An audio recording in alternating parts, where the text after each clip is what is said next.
ने देखा कि उधर के लोग बोलते हैं कि उधर की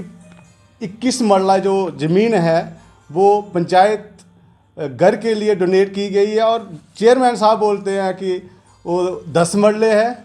तो उसमें हमने देखा कि ये जहाँ जाते हैं वहीं जाके अपना एक कंट्रोवर्शियल जो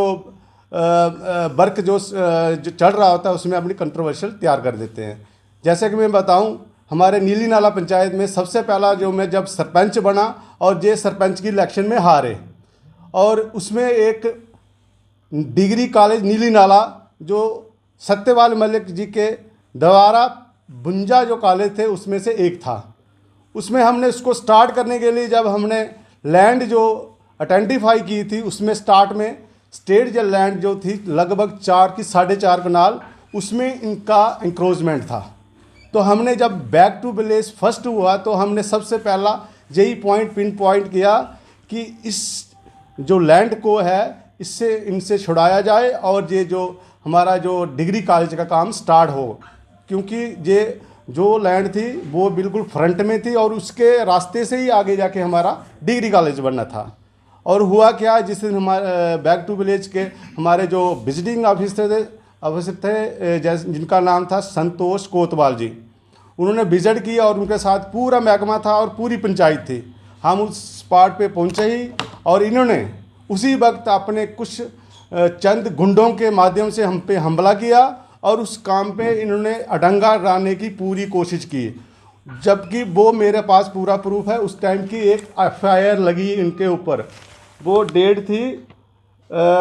मतलब 25/6/2019 की बात बता रहा हूँ। कहने का मतलब यही है, उस वक्त जो सरपंच हारे हुए भी कंट्रोवर्शियल काम कर रहे थे और जब 2020 का टाइम आया, जब डीडीसी इलेक्शन आई और बड़ी पार्टी का चिन्ह लेके जे जीत गए, उसके बावजूद इन्होंने काम में अडंगे डालना शुरू किए। जैसे मैं आपको बताऊं, 2020 में मार्च में एक स्कीम आई हमारी जो कुप्पड़चंग पीएचई की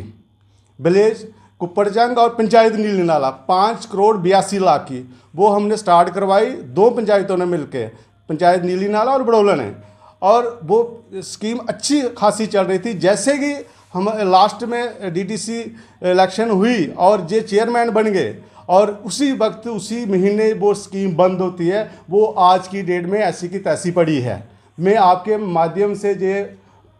पूछना चाहता हूं हमारे डिस्ट्रिक्ट चेयरमैन साहब से कि आप बनते काम में अडंगे क्यों डालते हैं। आज वो स्कीम बंद है और लोगों का पानी पीने का बिल्कुल ऐसे जैसे मान लो कि एक गिलास की कीमत क्या है, उन कुप्पड़चंग के लोगों को आप पूछ सकते हैं। और दूसरा, मैं एक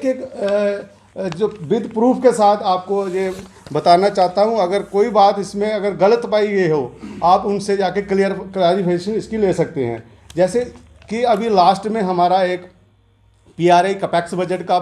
एक रेजुलेशन बनता है, पंचायत में सभा होती है, उसमें लोगों की डिमांड्स रहती है अलग अलग, वो बड़ी बात हो जाएगी। उसमें 2 पॉइंट हमारे में आया कि ग्राम सभा में कि हमें हैंडपम्प की ज़रूरत है फलाने मोहल्ले में नियर बाई जो भी एक लोकेशन बनती है।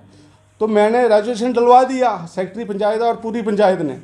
जैसे ही वो रेजुलेशन इनके पास जाता है अप्रूवल के लिए, ये पिन पॉइंट करते हैं कि ये हैंडपम्प जो है ये फलाने मोहल्ले में इस सरपंच के रिलेशन में है, इन्होंने रिजेक्ट करवा दिया। 2 हैंडपम्प इन्होंने रिजेक्ट कराए, जबकि मेरा उनके साथ कोई रिलेशन नहीं था। रिलेशन था एक सरपंच होने का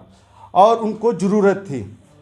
हुआ क्या कि मैं डिस्ट्रिक्ट एडमिनिस्ट्रेशन डीसी मैडम से मिला, उन्होंने एरस स्कीम है कोई, उनके तहत मुझे 2 हैंडपम्प की सेक्शन दी, near house Ramlal, near house Ashok Kumar, 2 handpump. और जब इनको पता चला कि जो सेक्शन अप्रूवल जो हो गई है एडमिनिस्ट्रेशन की तरफ से,